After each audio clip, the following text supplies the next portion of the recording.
എല്ലാവർക്കും സുഖമാണെന്ന് വിശ്വസിക്കുന്നു. നമ്മെ അടുത്ത 5 വർഷം ആര് ഭരിക്കും എന്നറിയാൻ ഇനി 12 മണിക്കൂറുകളുടെ കാത്തിരിപ്പ് മാത്രം. ഇന്ന് ഇരുട്ടി വരുമ്പോഴാണ് ഭരണ തുടർച്ചയോ അതോ മാറ്റം ഉണ്ടാകുമോ എന്ന് അറിയുക. ഭരണ തുടർച്ചയെന്ന LDFന്റെ സ്വപ്നത്തിനും അധികാരം പിടിച്ചെടുക്കാമെന്നുള്ള UDFന്റെ പോരാട്ടത്തിനും അക്കൗണ്ട് തുറക്കാം എന്നുള്ള NDA തന്ത്രങ്ങൾക്കും എങ്ങനെ ജനം മാർക്ക് ഇടുന്നു എന്നുള്ളത് നാളെ അറിയാൻ കഴിയും. ഭരണ തുടർച്ചയുണ്ടാകും എന്ന് LDF പ്രതീക്ഷിക്കുമ്പോൾ ഭരണം ഉറപ്പിച്ചിരിക്കുകയാണ് കോൺഗ്രസും UDFും.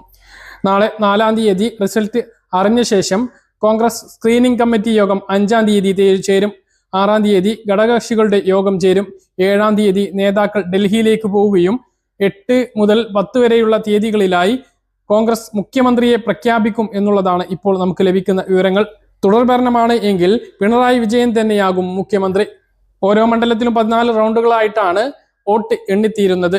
തെരഞ്ഞെടുപ്പ് ഫലം TV ചാനലുകളിലൂടെ പെട്ടെന്ന് അറിയാം എങ്കിലും ഓരോ മണ്ഡലത്തിലെയും ബൂത്ത് തല കണക്കുകൾ കൃത്യമായി അറിയുന്നതിന് വേണ്ടി വെബ്സൈറ്റുകളെയാണ് സമീപിക്കേണ്ടത്.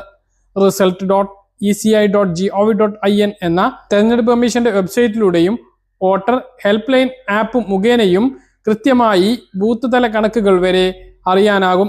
സംസ്ഥാന സർക്കാരിന്റെ PRD ലൈവ് ആപ്പ് വഴിയും ട്രെൻഡ് വെബ്സൈറ്റ് വഴിയും ഫലം അറിയാനാകും.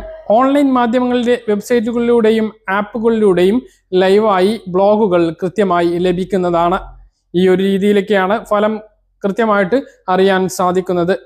നാളെ രാവിലെ 8 മണി മുതൽ വോട്ട് എണ്ണി തുടങ്ങുന്നതാണ്. സംസ്ഥാനത്ത് ആകെ 43 സ്ഥലങ്ങളിലായി 140 കേന്ദ്രങ്ങളിലാണ് വോട്ടെണ്ണൽ സജ്ജീകരിച്ചിരിക്കുന്നത്. ഓരോ മണ്ഡലത്തിലും 5 ബൂത്തുകളിലെ വീതം VVPAT സ്ലിപ്പുകൾ നിർബന്ധമായും എണ്ണും.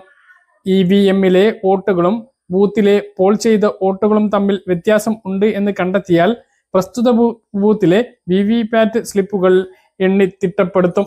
വോട്ടെണ്ണൽ പ്രക്രിയ സുഗമമായി നടത്തുന്നതിനായി ആകെ 15,465 ഉദ്യോഗസ്ഥരെയാണ് നിയോഗിച്ചിട്ടുള്ളത്. ആദ്യഘട്ടത്തിൽ പോസ്റ്റൽ ബാലറ്റുകളാണ് എണ്ണി തുടങ്ങുക.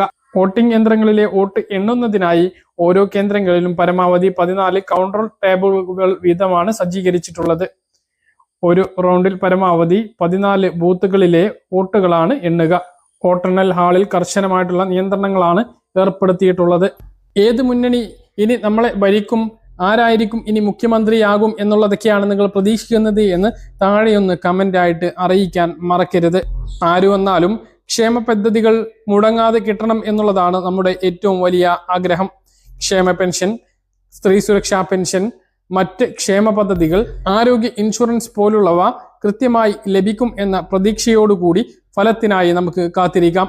കാര്യമാണ് പറഞ്ഞ കാര്യങ്ങൾ കൃത്യമായിട്ട് മനസ്സിലാണെന്ന് കരുതുന്നു.